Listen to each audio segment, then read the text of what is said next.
Вечно е във филма, в преносния, но и в буквалния смисъл. Здравко Леков, бодигард на кинозвезди и музикални икони, спасителят на Скарлет Йохансон, българинът, чието име стана световно известно, след като се превърна в герой, макар и задочно, в шоуто на Дейвид Летърман. Изненадващо, в смисъл. Никога не съм го очаквал да го чуя там. Но и приятно. Няма да лъжа, че и приятно. Здравко става известен като по филмите и заради филмите. Киноисторията на забравената от историята сестра на Ан Болейн го превръща в един от най-известните телохранители в света. Снимахме другата Болейн и аз трябваше да яздя. На дамско седло? Да, на едно от онези старовремски седла, на което трябваше да седна странично, облечена в рокля за 400 паунда. А навсякъде със себе си води моя български бодигард. Добре де, не навсякъде, но го водя по снимки. И всички ми се подиграваха, че постоянно влача със себе си този Франкенщайн, този ужасно плашещ тип. А той е толкова готин, много е сладък. Там обстановката е на самата снимачна площадка по-скоро приятелска и това са шеги, така да се каже. Както и да е, той беше с мен в онзи дъждовен ден, когато трябваше да яздя по един кален насип. И изведнъж конят, който си беше доста темпераментен, се изправи на задните си крака. Аз се почувствах някак си величествено, докато не усетих, че той се завърта на една страна и започва да пада. Бях убедена, че ще ми премаже краката. Аз изтичах отзад да я хвана, ако случайно падне. Но в този момент коня се завъртя и тръгна да пада, при което я хванах и стръгнах просто от седлото. Изневиделица изскочи Здравко. Моят българин. Тоест не моят българин, а моят български бодигард. Той скочи и ме улови и ме понесе във въздуха. Полетяхме 2 метра и паднахме заедно на земята.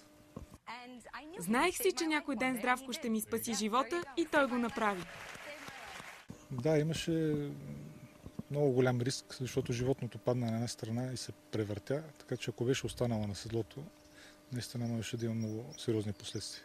Вие самия яздите ли? Някога имал ли сте близък досег с коне? Не.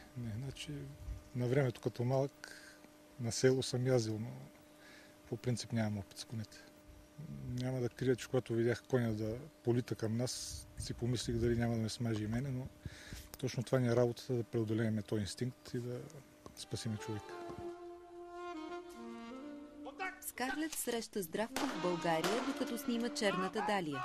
Тя идва изпълнена с предразсъдъци към страната и хората и си тръгва с коренно променено отношение към българите и взема със себе си своя българин. Тя беше много шокирана тук от дупките по улиците, от кучетата, от бездомниците, от въоръжените мъже, които виждаше навсякъде. Но тя пък много хареса българите. Някак между другото Здравко подмята, че Скарлет Йохансон много харесала и неговата работа. Но това е твърде скромно описание на фактите, защото музата на Уди Алън прави невъзможното, за да осигури присъствието на българския си бодигард на всичките си снимки и светски прояви в Европа. Капризът и струва скъпичко на продуцентите и, но Скарлет е непреклонна. Иска си Здравко. Че е впечатлена от него е очевидно. В шоуто на Летърман тя говори повече за телохранителя си, отколкото за собствената си сватба. Здравко пък споменава, че се е случвало с Скарлет да пинат по едно и да си побъбрят. Сега, когато са разделени, си пишат имейли, но подробностите са тайна. Тя може да разказва за него, но кодексът изисква той да мълчи и да не разкрива нищо от личния й живот. Жена ви не ревнува ли? Не, значи аз имам прекрасно семейство, 2 сина, които ми липсват много, докато съм навънка, но общо взето с жена ми си имаме абсолютно доверие, така че няма проблеми в тази насока. Здравко Леков е бодигард вече 14 години. За това време е научил най-важните уроци в занаята. Телохранителят трябва да си знае мястото, да е дискретен и незабележим, да надушва неприятностите отдалече и да ги предотвратява в зародиш. Стрелбата, която ви показахме, може би 1/8 от обучението на телохранителя, ако не е 1/10. Телохранителят трябва да е много комплексна личност, да може да шофира, да знае как да открива наблюдения и да противодейства, да противодейства на снайперисти, да оказва първа помощ, което е много важно, и много други неща.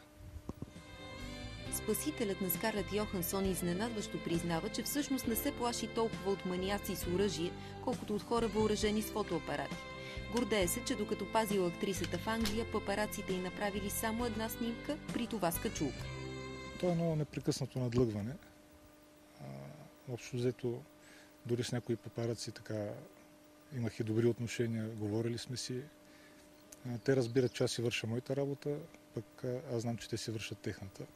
И общо взето е една голяма игра. Тъй като ние пазиме живота, здравето и достоинството на един човек, всички тия аспекти са неща, на които трябва да обръщаме внимание. Дали е фотоапарат, дали оръжие, просто трябва да реагираме във всяка ситуация.